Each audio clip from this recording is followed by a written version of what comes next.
Wish you a very good morning, dear students. Dear students, today I am here with a poem, Dust of Snow, written by Robert Frost. प्यारे भैया बहनों, आपका हमारे इस YouTube channel पर स्वागत है। आज मैं आपके सामने एक पोएम एक्सप्लेन करने जा रहा हूँ, जिसका टाइटल है डस्ट ऑफ स्नो, जिसको लिखा गया है रॉबर्ट फ्रॉस्ट के द्वारा। रॉबर्ट फ्रॉस्ट एक अमेरिकी कवि हैं और ये बहुत प्रसिद्ध हैं प्राकृतिक कविताएं लिखने के लिए।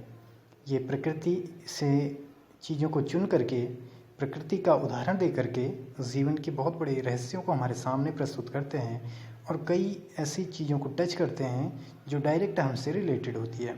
तो यहाँ पर एक बहुत ही खूबसूरत पोएम इनके द्वारा लिखी गई है, जिसका टाइटल है डस्ट ऑफ स्नो। तो डस्ट ऑफ स्नो पोएम के माध्यम से कवि ये बताने जा रहे हैं कि किस तरह प्राकृतिक एक छोटी सी चीज़ हमारे पूरे मूड को परिवर्तित कर सकती है, हमारी पूरी मनोदशा को परिवर्तित कर सकती है, चाहे वो चीज़ कुछ भी हो और कैसी भी हो, बशर्ते वो प्रकृति से डायरेक्ट कनेक्टेड हो।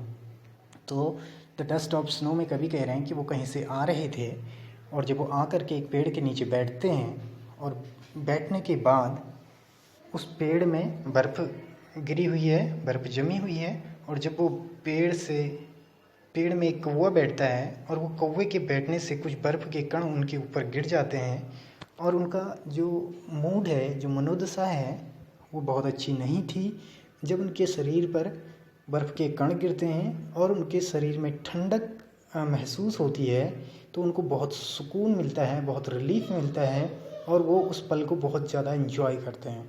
बस यही बात को वो आपको इस पोएम के माध्यम से बता रहे हैं कि किस तरह एक प्राकृतिक चीज़ की छून मात्र से हमारा मन परिवर्तित हो जाता है, और जब हमें लगता है कि हम खुश नहीं हैं तो प्राकृतिक चीज़ों के टच मात्र से हमारा मन खुश हो जाता है और हम पुनः प्रसन्न हो जाते हैं। तो चलिए पढ़ते हैं कविता।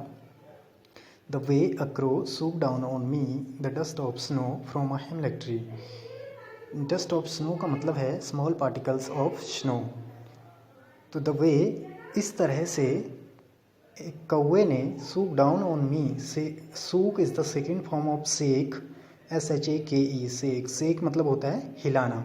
जब आप कोई छोटी सी लिक्विड की कोई भी चीज़ बॉट आपके पास होती है, आप उसको अगर देखेंगे तो उसमें लिखा रहता है सेक well before use.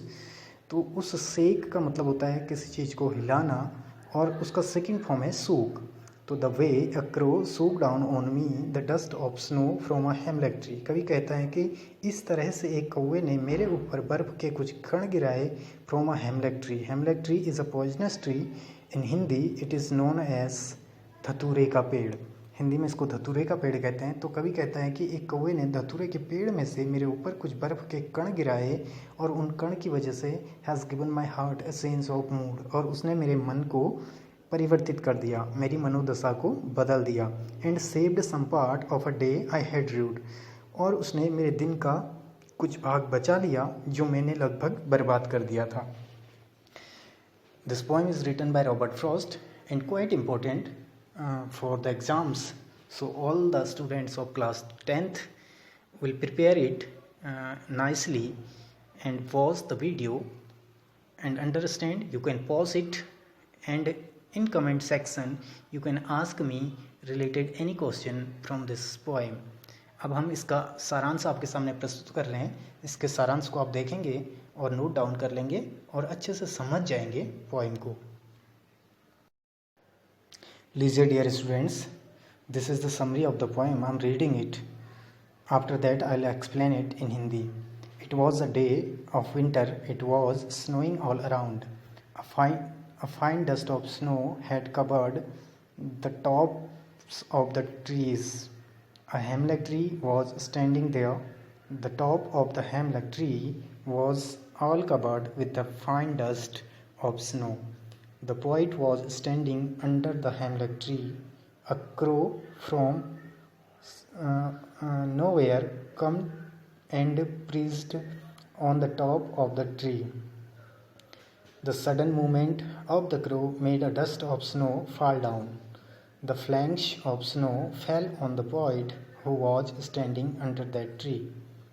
The arrival of a crow and its sitting on the hemlock tree is just an ordinary happening. There is nothing great about the incident. On the other hand, the crow stands for an ill omen, and the hemlock tree is associated with poison.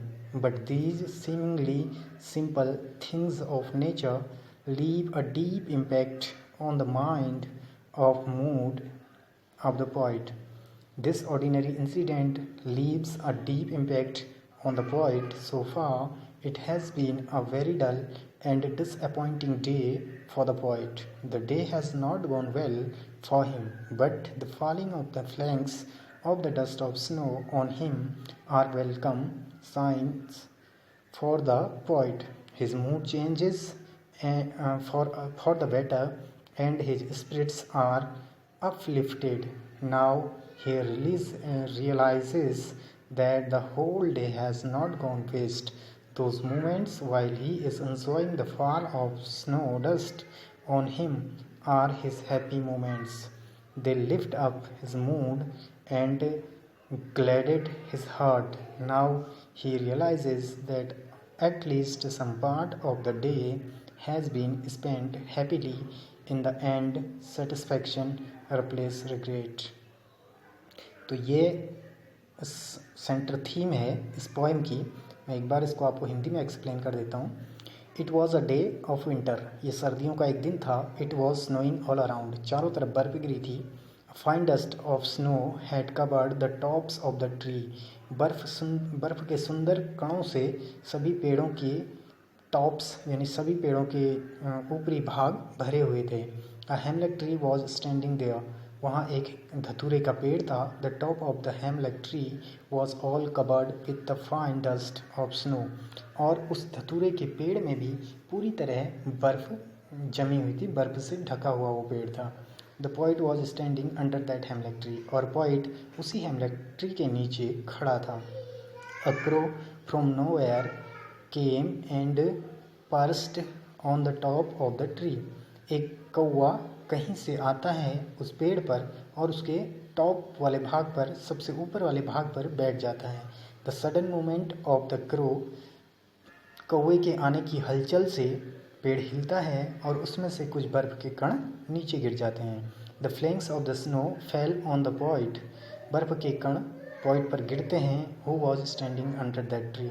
जो उस पेड़ के नीचे खड़ा था. The arrival of a crow and its sitting on the hemlock tree is just an ordinary happening. The arrival of the crow, कौवे का आना, और sitting on the hemlock tree, और पेड़ पर बैठना, is just an ordinary happening. बिल्कुल सामान्य सी बात है. There is nothing great about that incident. इस घटना में कोई भी बड़ी बात नहीं है. On the other hand, और दूसरी तरफ, the crow stands for an ill omen. दूसरी तरफ जो कौवा है ये रिप्रेजेंट करता है एक इल ओमेन को, अशुभ. Women, OMEN. ओमेन मीन्स होता है शुभ और अशुभ घटनाएं. तो ये एक अशुभ साइन है. And the hemlock tree is associated with poison. और धतूरा का पेड़ विष के साथ इसको जोड़ा जाता है. But these seemingly simple things. लेकिन ये जो साधारण सी चीज़ें दिखती हैं ऑफ नेचर, प्रकृति की, लीव माने वो छोड़ती हैं a deep impact on the mind and mood off the poet. एक गहरा प्रभाव कवि के मस्तिष्क और मनोदशा पर. This ordinary incident leaves a deep impact on the poet. और ये साधारण सी घटना कवि के ऊपर एक गहरा प्रभाव छोड़ती है. So far it has been a very dull and disappointing day. अभी तक उसका दिन जो डल रहा था एंड डिसअपॉइंटिंग और निराशा देने वाला था. The day has not gone well for him. पूरा दिन अभी तक उसके लिए अच्छा नहीं गया था. But the falling of the flakes and dust of snow on him. लेकिन बर्फ के कणों का उसके ऊपर गिरना are welcome a sign for the poet. ये एक कवि के लिए स्वागत योग्य चिन्ह था, प्रतीक था. His mood changes. उसकी मनोदशा परिवर्तित होती है. For the better and his spirits are uplifted. उसका मूड अच्छा होता है, बेटर हो जाता है. और उसकी जो स्पिरिट है, उसके भाव हैं, उसकी आत्मा है, अपलिफ्टेड, प्रफुल्लित हो जाती है, खुश हो जाती है. Now he realises that the whole day has not gone waste. अब उसे महसूस होता है कि उसका पूरा दिन बर्बाद नहीं हुआ। Those moment while he is enjoying the fall of snow. ये पल, जिन पलों में उसने बर्फ़ के कणों के गिरने को एंजॉय किया है, बर्फ़ के कणों का आनंद लिया है, आर हिज हैप्पी मोमेंट, ये उसके अच्छे पल हैं। दे लिफ्ट अप हिज मूड, इन्होंने उसके मूड को लिफ्ट किया है, अच्छा बनाया है। एंड ग्लैडेड हिज हार्ट, और उसके हृदय को प्रफुल्लित किया है, प्रसन्न किया है। नाउ ही रियलाइजेज, अब उसे महसूस होता है that at least some part of the day has been spent happily, कि कम से कम दिन के कुछ पल तो बहुत अच्छे से गुजर गए। इन द एंड, आखिर में, सेटिस्फैक्शन रिप्लेसेस रिग्रेट, उसे एक संतुष्टि मिलती है पछतावे के स्थान पर। यानी कि अब उसे पछतावा नहीं होता कि उसका दिन बर्बाद हो गया, बल्कि उसे एक संतुष्टि मिलती है कि उसके जीवन का, उसके दिन का कुछ भाग बहुत अच्छे से गुजर गया। Dear students, now note down it, understand it and be regular in the touch of study. So that's all for the day. Take care. Have a nice day.